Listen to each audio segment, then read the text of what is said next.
So I need to apologise for the frankly horrifying pictures that I have at the beginning of my presentation.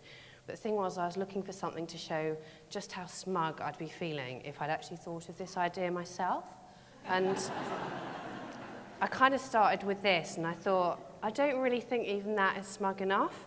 So then I found this, which is perhaps the epitome of smugness, and thought, yeah, that's about right. Just let me give you something nicer to look at. There we go. Whew, that's better. So the reason I'd be feeling so pleased with myself is that this year, this fundraising idea will inspire over 4 million people to give by direct debit, and indirectly 60,000 people to volunteer.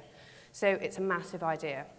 If you hadn't guessed what I'm going to talk about, it's National Trust membership, which perhaps doesn't sound that exciting. But today is about storytelling, and the story of National Trust membership goes back over 100 years. It involves a really amazing fundraiser, and actually at the beginning at least it was a really radical idea. So the National Trust was set up by 3 people. Robert Hunter was a lawyer, Hardwick Rawnsley was a vicar who was called a peppery old swine by his neighbours. Octavia Hill was, of all things, a woman. She was a fundraiser, and so she's the one I'm going to talk about today. So once upon a time, there was a little girl, and she made the biggest sacrifice that a child can ever make. She decided she wasn't going to eat sugar.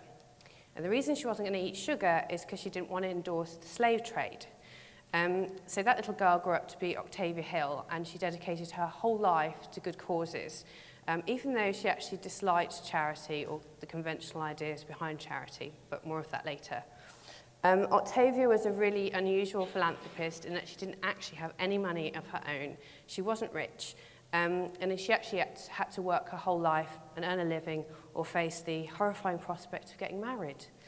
At 15, she started work for John Ruskin as a copyist, and a few years later, she persuaded him to buy some rundown housing.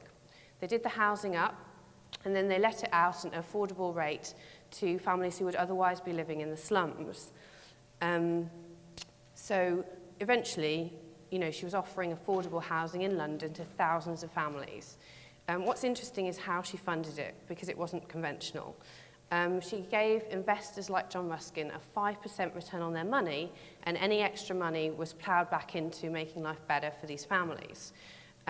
So for those of you who are familiar with Dan Pallotta's ideas, actually Octavia Hill's are not so different, except Octavia was going 100 years earlier.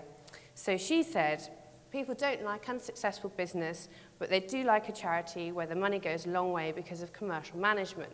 And she took these commercial ideas about fundraising to the National Trust. So here's another story about Octavia.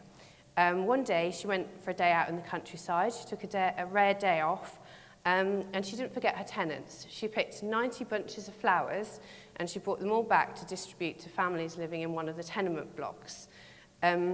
So the reason she did that is that she thought good housing in the city wasn't enough. You should also have the countryside. So Octavia and all the founders of the National Trust believed that beautiful places belong to us all. Now that was actually a really radical idea, because at the time, rich landowners were selling off land, enclosing common land, and also green spaces were disappearing fast. So I don't know when she thought about the idea of membership, but I do know she considered an alternative.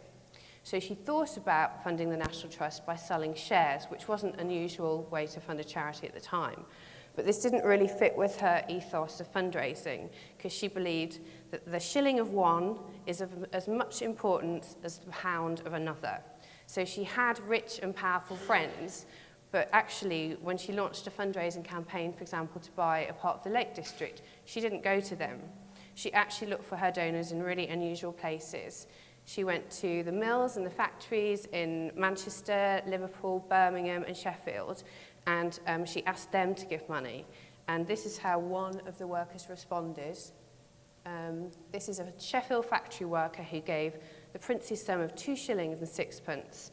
And they said, all my life I have longed to see the lakes. I shall never see them now. I should like to help keep them for others. So National Trust membership isn't really about dusty old houses.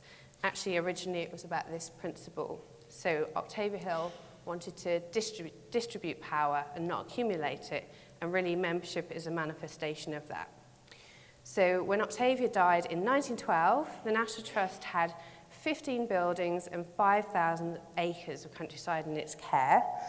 And today, it protects 300 historic buildings and 630,000 acres of countryside. So it's grown enormously over that 100 years.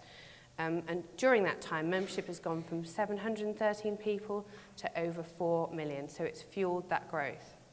So I think it's probably the most successful, longest running charity membership scheme in the world that I know of. So I wish I thought of that.